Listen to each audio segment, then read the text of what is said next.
شرکت کی بھرپور اپیل ہے۔ نحمدہ ونصلی ونسلم علی رسولہ الکریم، اما بعد، اعوذ باللہ من الشیطان الرجیم، بسم اللہ الرحمن الرحیم۔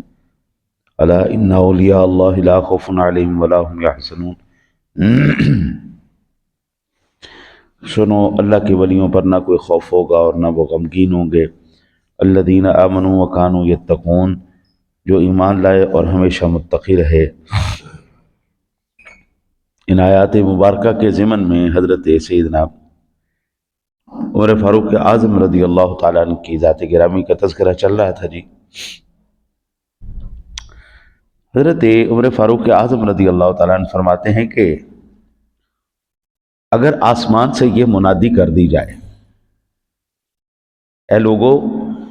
تم سب کے سب جنت میں داخل ہو جاؤ سوائے ایک شخص کے، تو مجھے ڈر ہے اس بات کا کہ کہیں وہ شخص میں نہ ہوں۔ اور اگر آسمان سے یہ منادی کر دی جائے، اے لوگو تم سب کے سب دوزخ میں داخل ہو جاؤ سوائے ایک شخص کے، تو مجھے امید ہے کہ وہ ایک شخص میں ہوں گا۔ حضرت عمر فاروق اعظم رضی اللہ تعالیٰ عنہ بیان کرتے ہیں کہ یہ ابن عمر، حضرت ابن عمر بیان کرتے ہیں کہ عمر فاروق اعظم تا حیات لگاتار روزے رکھتے رہے۔ آج سب سے بڑا المیہ یہ ہے قبلہ کہ جو 4 دن نمازیں پڑھ لینا، وہ اپنے آپ کو غوث اعظم سمجھتا ہے۔ وہ سمجھتا ہے بس میں تو غوث پاک ہاں جی، باقی ساری دنیا گناہ گار اور سب جہنمی ہیں، اور بس میں اللہ دا ولی، اوئے ہوئے ہوئے، بس میرے سے اوپر کوئی نہیں۔ وہ ایک حضرت تشریف لاتے تھے بڑا عرصہ یہاں پہ، وہ ان کی عادت تھی جب بھی آنا انہوں نے میرے اوپر کوئی نہ کوئی ٹچکن کرنی، کوئی نہ کوئی ٹچکن کرنی، کوئی نہ کوئی۔ مولوی تو بڑے ہی کھاندے نے، مولوی تو حلوے کھا جاندے نے، مولوی تو فلانا کر دینے، مولوی تو فلانا کر دینے۔ اور مجھے ان کے، ظاہر بات عمر ہماری بھی گزر گئی حضرت، اندازہ ہو جاتا ہے کہ اس برتن میں کتنا پانی ہے۔ پھر وہ جب بہت زیادہ پریشان کرنے لگ گئے، میں نے ایک دن بٹھا لیا، میں نے کہا ماشاءاللہ آپ کی عمر کتنی ہے؟ 72 سال۔ میں کہا ماشاءاللہ، میں نے کہا حضور 72 سال کی عمر ماشاءاللہ گزر گئی، آپ تو مجھ سے بہت زیادہ سینئر مسلمان ہیں، میں تو آپ کے اولاد، صرف مجھے نماز کی شرائط تو بتا دیں۔ وہ دن جاندہ آئندہ دن آندہ، بابے اور نہیں بڑے مسیح تھے۔ 72 سال میں جو بندہ نماز کی شرائط نہیں سیکھ سکا، اور اس کا ایک مقصد ہے کہ مخلوق خدا کو یہاں تک کرنا، وہ اللہ کی بارگاہ میں کیا منہ لے کے جائے گا؟ حضور سرور دو عالم صلی اللہ علیہ وسلم کی حدیث کے مطابق سب سے روئے زمین پر بدترین شخص جس کے شر کی وجہ سے لوگ اس سے دور رہیں، یا اللہ یہ بلا مگر وہ لتھی رہے چنگی گا، یہ ادھر نہ آئے، یا اللہ یہ جو ہے نا جی ہمارے سر پہ نہ مسلط ہو۔ بدترین شخص ہے روئے زمین پر، بدترین۔ سعید بن مسیب بیان کرتے ہیں کہ حضرت عمر فاروق اعظم آدھی رات کے وقت نماز پڑھنے کو پسند کرتے تھے۔ اللہ اکبر۔ بعض بندوں کی نا جی عادت ہوتی ہے، بعض بندوں کی عادت ہوتی ہے اپنے آپ کو نمازی شو کرانے کی۔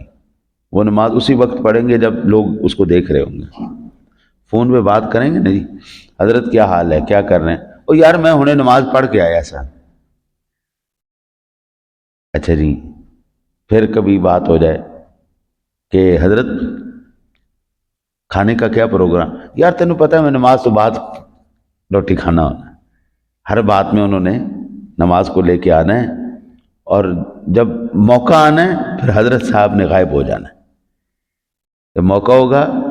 باجماعت ہوگی، پھر غائب ہیں۔ ویسے ہر وقت ان کو فکر ہوتی ہے نماز کی، اور بتا رہے ہوتے ہیں، ہمیں محسوس کروا رہے ہوتے ہیں کہ ہم نماز پڑھتے ہیں۔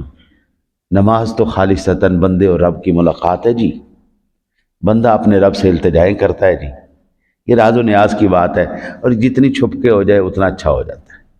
اس لیے میرے آقا جی علیہ الصلوۃ والسلام نے ارشاد فرمایا فرائض پڑھو ادھر، واجبات پڑھو ادھر اور سنن نوافل گھر میں جا کے ادا کرو۔ جو گھر میں بندہ سکون سے عبادت کر سکتا ہے، یہاں پر نماز پڑھنا واجب ہے، جماعت میں حاضری ضروری ہے، آؤ باجماعت پڑھو، فرض پڑھو، واجب پڑھو، باقی سنن و نوافل گھر سے پڑھ کے آؤ، گھر جا کے پڑھو۔ گھر میں ایک تو برکت رہتی ہے، دوسری اولاد کو عادت پڑ جاتی ہے، تیسرا جو ہے نا بندہ ذرا سکون سے اپنے رب سے راز و نیاز کر سکتا، اس کو فکر نہیں ہوتی کہ مجھے کوئی دیکھ رہا ہے۔ حضرت فاروق اعظم رضی اللہ تعالیٰ عنہ کی ذات گرامی آدھی رات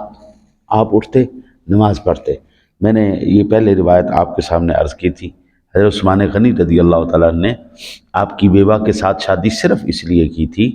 کہ وہ ان کو رات کے معمولات بتائیں، فاروق اعظم کے رات کے معمولات کیا تھے۔ حضرت عمر بن میمون بیان کرتے ہیں کہ حضرت عمر بن خطاب رضی اللہ عنہ نے کہا، اے عبداللہ بن عمر، ام المؤمنین امی عائشہ صدیقہ طیبہ طاہرہ رضی اللہ تعالی عنہا کے پاس جاؤ اور ان سے کہو عمر بن خطاب آپ کو سلام عرض کرتا ہے اور آپ سے یہ سوال کرتا ہے کہ میں اپنے صاحبوں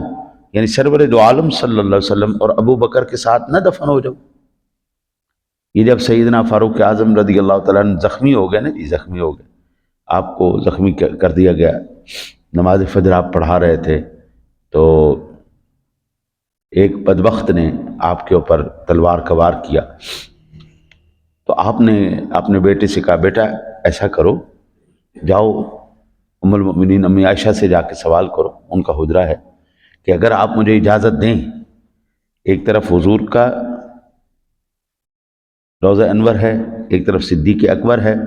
ساری زندگی ہم کٹھے رہیں، تو دل کرتا ہے بیٹا جب میری روح پرواز کر جائے تو میں بھی ان کے ساتھ دفن ہو جاؤں۔ تو ام المؤمنین امی عائشہ صدیقہ طیبہ طاہرہ رضی اللہ تعالی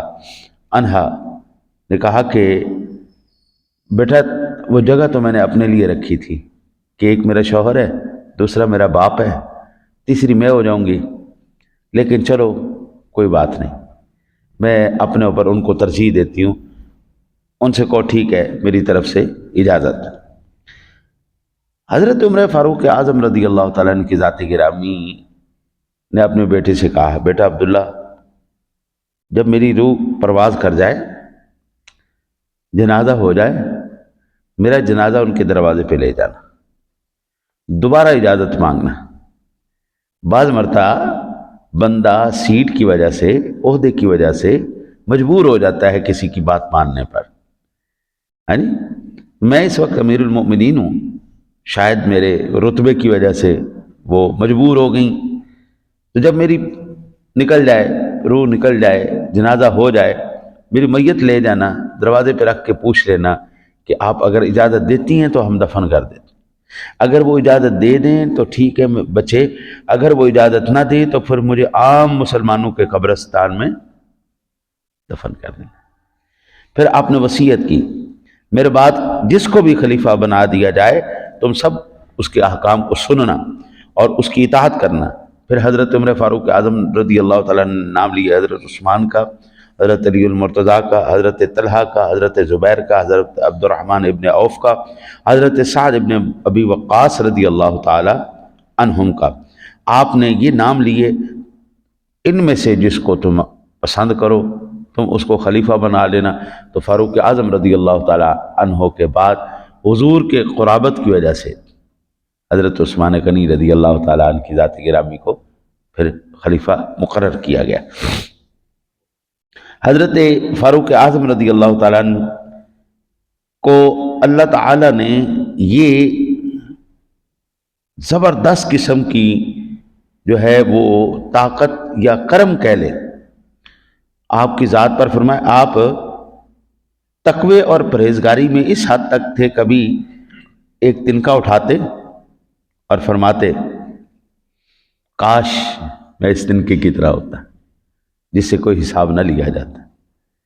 اب یہ فاروق اعظم رضی اللہ تعالیٰ عنہ کی ذات گرامی وہ ہستی ہیں قبلہ، وہ ہستی ہیں، یہ صحیح بخاری شریف کے اندر سارا واقعہ موجود ہے یہ وہ ہستی ہیں جن کے بارے میں میرے آقا جی اعلیٰ نبی علیہ الصلوۃ والسلام نے ارشاد فرمایا تھا، آسمان پر جتنے ستارے ہیں اتنی نیکیاں میرے عمر فاروق اعظم کی، اتنی میرے عمر کی نیکیاں آسمان پر آج بھی سن 2025 کے اندر بھی ہمیں نہیں پتا آسمان میں کتنے ستارے کہکشائیں۔ وہ ایک جہان کو جب تلاش کرتے ہیں، اس جہان کی ابھی جو ہے وہ رانائیوں میں ابھی یہ قوم گم ہی ہوتی ہے، اللہ ایک اور جہان کھول دیتا ہے، پھر یہ اس جہان میں ابھی پہنچتے ہی ہیں، اللہ ایک اور جہان کھول دیتا ہے، جہان کھلتے جا رہے ہیں، کھلتے جا رہے ہیں، کھلتے جا رہے ہیں، کھلتے جا رہے ہیں، لاکھوں اربوں کروڑوں نوری سال کے فاصلوں تک جہان جہان ہی جہان ہے، جہان ہی جہان ہے، جہان ہی جہان ہے، اور اتنا وسیع اس خالق کی قدرت کے نظارے ہیں کہ ہماری ساری دنیا کی طاقتیں جو ہے وہ اس کا مقابلہ نہیں کر سکتی۔ حضرت عمر فاروق اعظم رضی اللہ تعالیٰ عنہ کی ذات گرامی نے،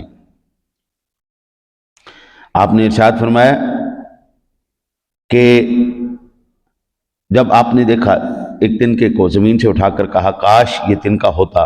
کاش میں پیدا نہ کیا جاتا، کاش مجھے ماں نہ جنتی، کاش میں کچھ بھی نہ ہوتا، کاش بھولا بسرا ہوتا۔ حضرت یہ وہ ہستیاں ہیں جن کو رسول اکرم صلی اللہ علیہ وسلم کی ذات گرامی نے خود اپنی زبان سے جنت کی بشارتیں دی ہیں،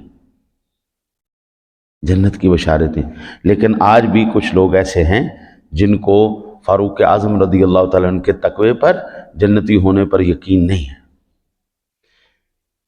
میں نے اگر یہ اپنے کانوں سے نہ سنا ہوتا تو میں نہ عرض کرتا۔ حضرت ام المؤمنین امی عائشہ صدیقہ طیبہ طاہرہ ام المؤمنین رضی اللہ تعالیٰ عنہ کو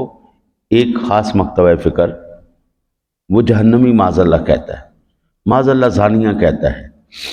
اور کہتے ہیں جی جب امام مہدی آئیں گے قرب قیامت، ان کو ان کی قبر سے نکالیں گے، ان کے اوپر زنا کی حد جاری کریں گے۔ میں یہ کہتا ہوں انسان کی عقل ہوتی ہے، انسان کی تحقیق ہوتی ہے۔ اللہ کے پاک کلام قرآن مجید تو اس مالک کا کلام ہے نا، وہ تو اندر تک جانتا ہے بندے کے اندر کیا ہے، وہ تو سارا علیم بذات الصدور ہے۔ جب اس مالک نے 18 قرآن کی آیتیں ان کی پاک دامنی پر اتاری ہیں تو ایمان سے بتاؤ اب ان کے اوپر جو بکواس کرے گا، کیا اماں جی کی شان میں کوئی فرق پڑے گا؟ اماں جی کی شان تو اسی طرح روزانہ تلاوت کی جا رہی، ان کو 1% فرق نہیں پڑنا، اماں جی کی عظمت اسی کی طرح اسی۔ فاروق اعظم رضی اللہ تعالیٰ عنہ کے بارے میں اللہ تعالیٰ کا پاک قرآن کہتا ہے محمد الرسول اللہ والذین معہ اشداء علی الکفار، یہ کفار کے مقابلے میں بڑے سخت ہیں۔ جو محمد رسول اللہ صلی اللہ علیہ وسلم کے ساتھی ہیں یہ کفار کے مقابلے میں بڑے سخت ہیں۔ یہ فاروق اعظم کی شان، بے شمار آیات اور احادیث میں حضور نے خود نام لے کر فرمایا عمر فی الجنہ، یہ عمر جو ہے جنتی، عشرہ مبشرہ میں آپ کا نام موجود ہے، عشرہ مبشرہ میں آپ کو موجود۔ پھر دوسری بات آقا جی علیہ الصلوۃ والسلام نے فرمایا کل حسب ونسب ينقطع الا یوم القیامہ الا حسبی ونسبی، کل حسب ونسب ينقطع الى یوم القیامہ الا حسبی ونسبی، ساری جتنے بھی دنیا کے رشتے ہیں اور ناطے ہیں، ماں باپ بہن بھائی، یہ جتنا بھی، اور بیٹا بیٹی، اور نیچے جناب سسر ساس اوٹلم پٹلم، یہ جتنے بھی رشتے ہیں، فرمایا قیامت والے دن کوئی کسی کے کام کو نہیں آنا، سب رشتے ختم ہو جانے سوائے میرے رشتے بھی قائم رہیں گے، میری نسبتیں بھی قائم رہیں گی۔ حضرت عمر فاروق اعظم حضور کے سسر ہیں، فاروق اعظم رضی اللہ تعالیٰ عنہ کی صاحبزادی اماں جی حفصہ یہ حضور اپنا عمر فاروق اعظم کی بیٹی ہیں، تو اس لحاظ سے عمر فاروق اعظم حضور کے سسر ہیں، روحانی باپ ہیں۔ ہاں جی، آقا جی نے فرمایا تمہارے 3 باپ ہیں، ایک وہ جس نے تمہیں پیدا کیا، ایک وہ جس نے تمہیں علم دیا، تیسرا وہ جس نے تمہیں بیٹی دی، جس نے بیٹی دے دی اس نے سب کچھ دے دیا۔ دعا کرو اللہ تعالیٰ آپ کو مجھے صحابہ کرام علیہم رضوان کی عظمت اور ان کی شان، ان کی رفتیں سمجھ کر ان کی تعظیم کرنے کی ہمیں توفیق عطا فرمائے۔ اللہ تعالیٰ آپ کو مجھ کو سرور دو عالم کے روضہ انور کی زیارت نصیب فرمائے۔ اللہم صلی